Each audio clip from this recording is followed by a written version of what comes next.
First video of 2024. Let's go. Hello everyone, this is Tak here and welcome back to my channel. Today I'm going to be drawing my very own TROLLSONA inspired by the DreamWorks Trolls movie. I'm so excited to show you guys my process and how I bring my imagination to life on the digital canvas. I previously mentioned in my last video that the next upload would be a digital art tour showcasing my 2023 artworks. However, I have decided to cancel that plan because I remembered how much time and effort it took me to create the digital art tour video for my 2022 artworks. It took me roughly 4 to 6 months to complete, and I don't want to go through that challenging process again. So, without further ado, let's get on with the video.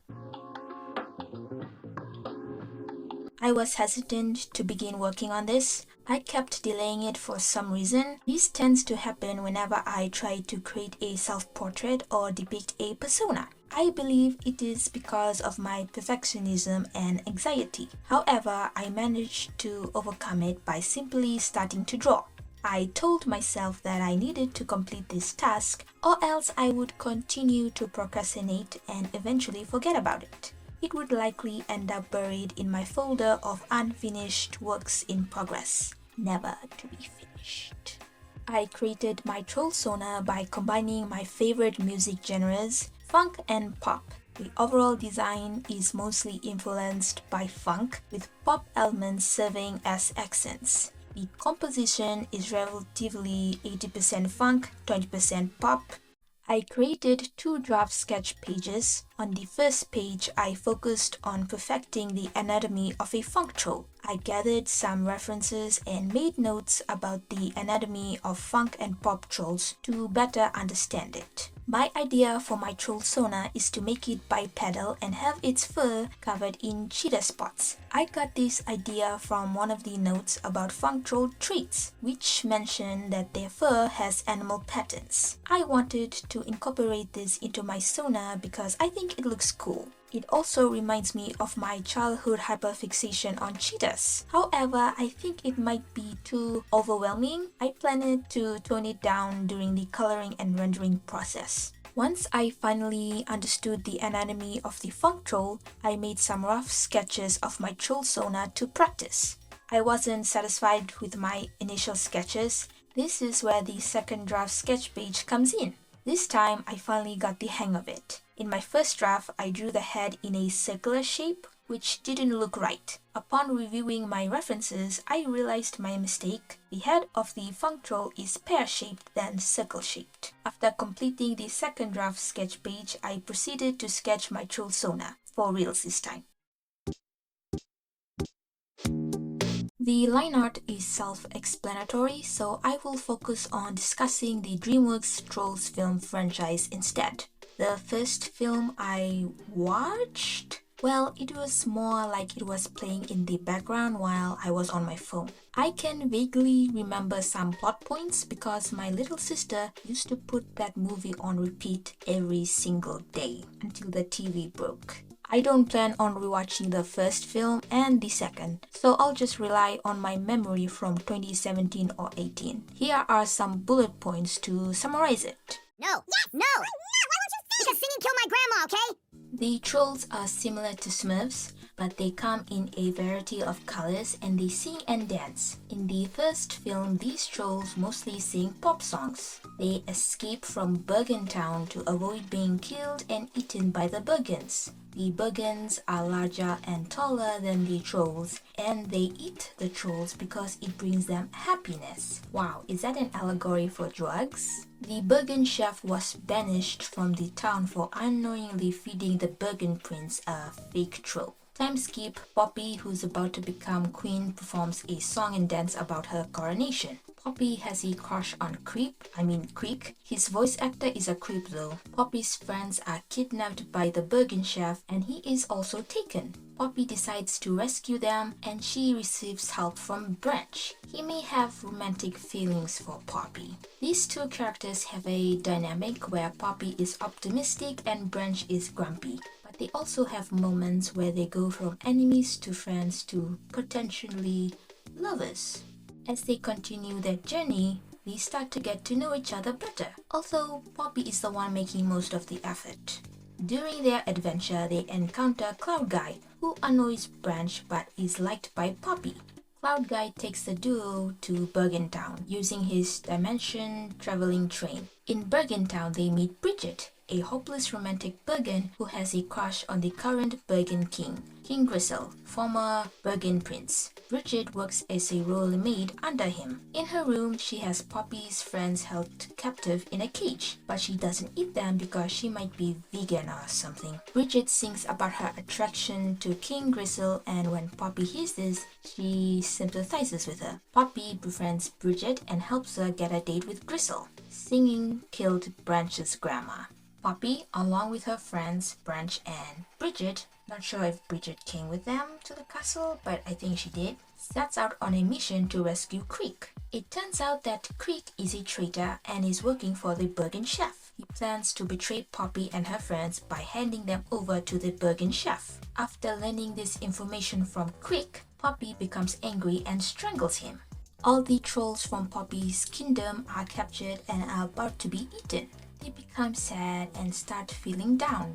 But Branch tries to lift their spirits by singing True Colors, especially to cheer up Poppy. All of them stop being sad and start singing. Branch and Poppy have a special moment. Bridget and Grisel save the pop trolls by singing about their true love for each other. The trolls and the Bergens begin singing and dancing together. The Bergen chef and her sugar baby Creek are defeated. And so the trolls and the Bergens live happily ever after.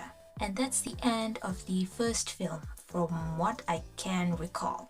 In the next film, set 2 years later, Barb, a hard rock troll, wants to forcefully unite the 6 magical lyre strings representing the main music tribes: techno, funk, classical, country, and pop under hard rock. Many years ago, the pop trolls did something similar that led the main music tribes to split up and go their own ways. However, the pop trolls conveniently left out this fact from their history books to avoid being seen as the villains.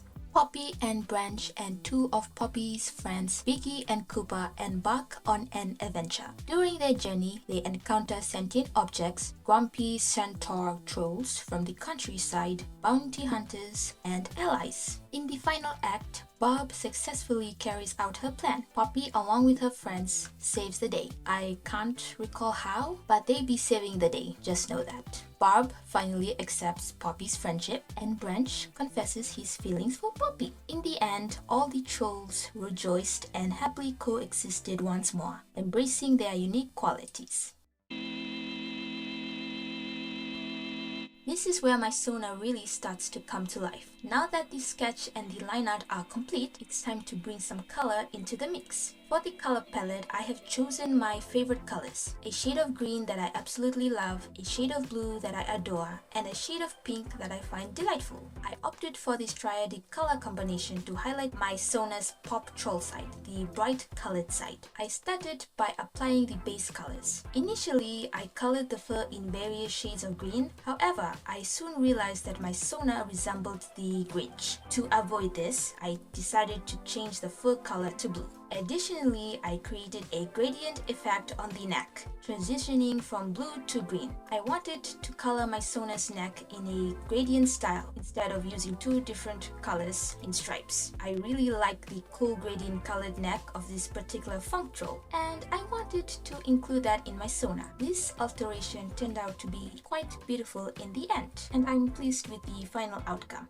After applying the base colors, I proceeded to work on the shadows. While working on shading the upper body and neck area, I noticed that it looked strange and the different shades were blending together, creating a messy blob. It was not a good result. Therefore, I decided to redo the shading and adjust the values. I repeated this process several times until it looked better. Once I was finally satisfied with the shading, I moved on to adding shadows to the rest of the body. Okay, now I'm going to discuss the third film in the franchise. But before I do, I want to mention a few things. In this section of the video, I'll be sharing my drawing process and my thoughts on the third film, alternating between the two. Got it? Alright, let's get back to the topic. When I first saw the trailer for this film, my expectations were low. The trailer gave away too much of the plot in typical fashion. I thought it was just another cliche story about long-lost siblings but musical. However, when I finally watched the movie, I was completely amazed.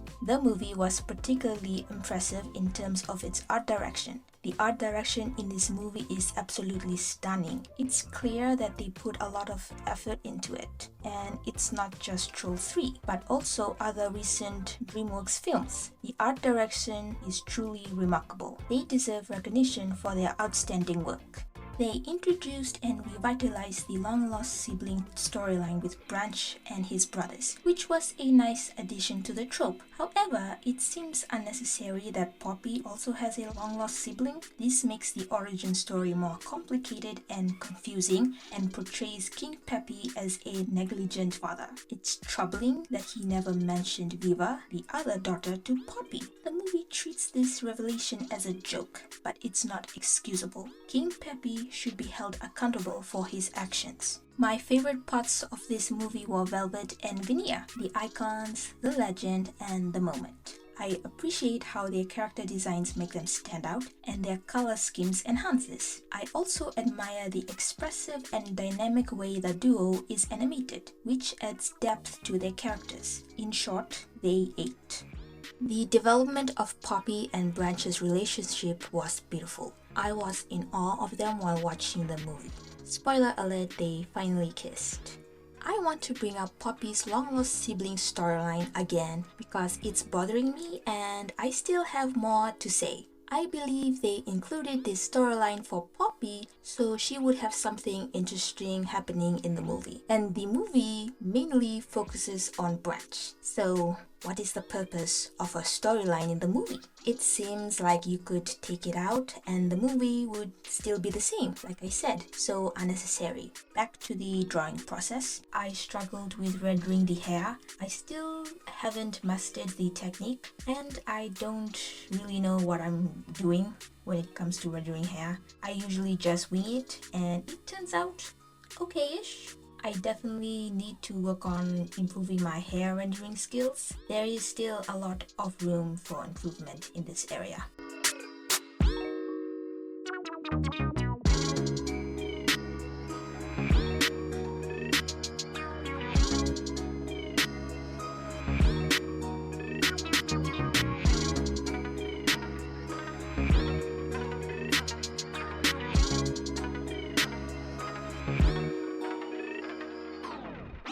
I have made some changes to the placement of my Sona's mouth. I realized that I have drawn it too high, too close to the nose. I initially added a shadow where my Sona was standing to create a more realistic effect. However, I later decided to remove it. Eventually, I added the shadow back in at a later point off screen. After completing the previous step, I decided to use glitter. Instead of adding cheetah spots all over the body, I chose to apply the glitter only to the blue parts of the body and add the cheetah spots to just one area, the belly. This idea ended up looking great in the end. To achieve the glitter effect, I first changed the blues to purples in my drawing. Then I selected the entire drawing and cut it out. This will be a helpful tool for later. Next, I pasted a blue glitter background image that I found on Google. I adjusted the blue in Paint 3D to match the hue of my Sona. After pasting it onto the canvas, I selected the transparent selection option and changed the background color to purple by selecting color 2. When I pasted the cutout drawing, the blue glitter background image merged with the only selected color of the drawing, the purple. I hope this explanation is clear. I decided to change the color palette slightly by switching out the pink and green colors for ones that have a higher contrast. The previous color palette wasn't achieving the desired effect. Although I made slight changes to the colors, I had to recolor the shadows only in the areas where the pinks and greens were present. Still, that was a lot of work. I decided to use Paint 3D to render the glitter parts of the body. My plan was to render the glitter in Paint 3D, touch it up in MSPaint, and then repeat the process for the orange colored part of the body. I chose to do this separately instead of all at once because I wanted to avoid the legs of my Sona merging together during the pasting, cutting, and merging process. By sectioning off the different parts of the body, it made the process easier for me. After improving the rendering, I decided to enhance the glittery parts of the body by adding some sparkles. I felt it needed more excitement. Initially, I attempted to draw the sparkles, but it wasn't successful. So I decided to start over and tidy up my drawing and the canvas. On my second attempt, I tried pasting PNG sparkles, but that also didn't work out well. I then thought that maybe the program was the issue, so I switched to Paint 3D and tried the second method, which finally worked. After adding the sparkles, I switched back to MSPaint to clean up my Sona.